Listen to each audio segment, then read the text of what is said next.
आज शिव ने बताया कौन रचता है, कौन बचाता है, कौन मिटाता है और कौन देता है मोक्ष।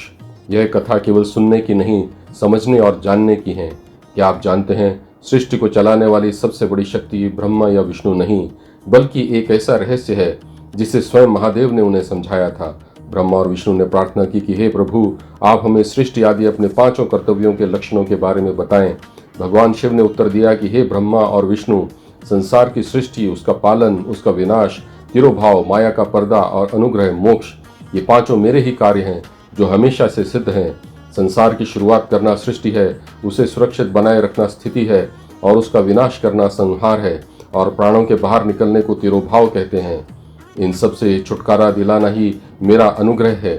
ये पांचों कार्य मेरे ही हैं और अन्य लोग तो गोपुर द्वार पर बनी मूर्तियों की तरह बस इन्हें ढोते हुए चुपचाप खड़े रहते हैं। सृष्टि आदि जो चार कार्य हैं वे संसार के विस्तार के लिए हैं, जबकि पांचवा कार्य अनुग्रह हमेशा मुझ में ही स्थित रहता है और मोक्ष का कारण बनता है। मेरे भक्त इन पांचों कार्यों को पांचों तत्वों में देख सकते हैं।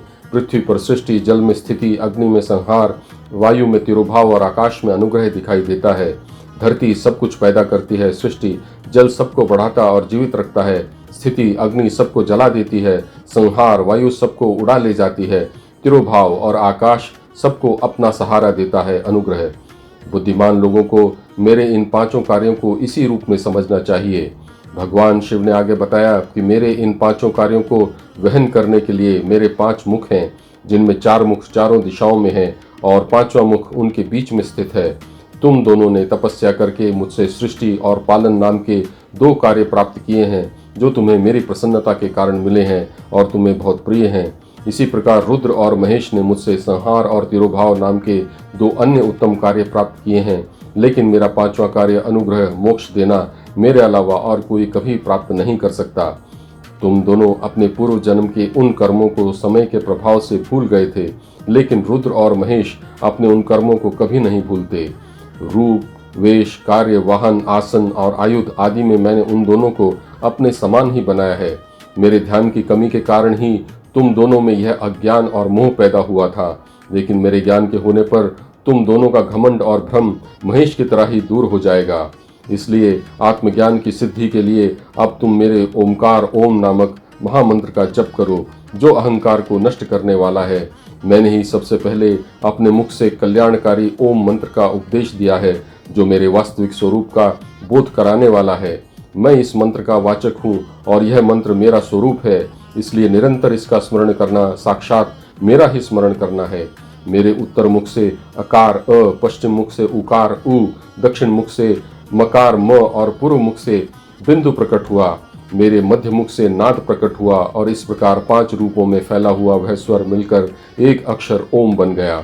यह मंत्र नाम और रूप वाले समस्त जगत और वेदों का मूल है और शिव शक्ति के बोध का एकमात्र साधन है।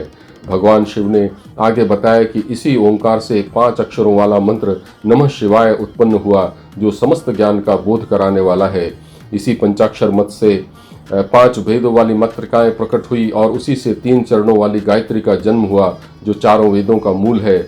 उस गायत्री से ही सारे वेद और उन वेदों से करोड़ों मंत्र उत्पन्न हुए, जिनसे अलग अलग कार्यों की सिद्धि होती है।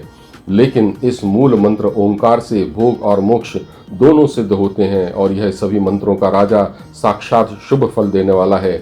नंदिकेश्वर जी कहते हैं कि इसके बाद जगत के गुरु भगवान शिव ने उन दोनों ब्रह्मा और विष्णु के बीच से माया का पर्दा हटाकर उन्हें परम मंत्र की दीक्षा दी।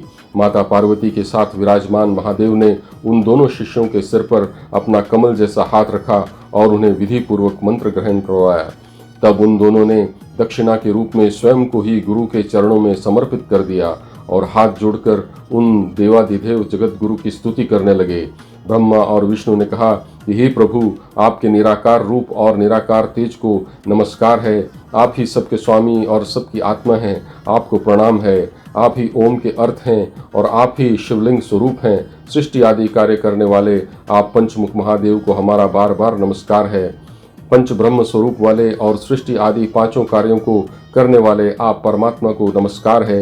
हे अनंत गुणों और शक्तियों वाले ब्रह्म, आपको मेरा बार बार प्रणाम है। साकार और निराकार दोनों रूपों वाले गुरु शंभु की इस प्रकार सुंदर वचनों से स्तुति करके ब्रह्मा और विष्णु ने उनके चरणों में सिर झुकाया। तब भगवान शिव ने प्रसन्न होकर कहा, हे पुत्रों, मैंने तुम्हें सारा परम तत्व समझा दिया है और अपने वास्तविक स्वरूप के दर्शन भी करा दिए हैं।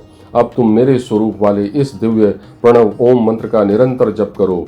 आर्द्रा नक्षत्र और चतुर्दशी तिथि को इस मंत्र का जप करने से मिलने वाला फल अक्षय होता है, जिससे तुम्हें स्थिर ज्ञान और सौभाग्य की प्राप्ति होगी।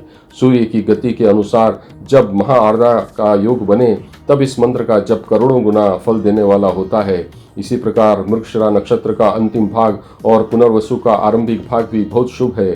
पूजा, हवन और तर्पण के लिए आर्द्रा नक्षत्र के समान ही समय चुनना चाहिए और सुबह के समान प्रातःकाल में मेरे दर्शन करना अत्यंत फलदायी है।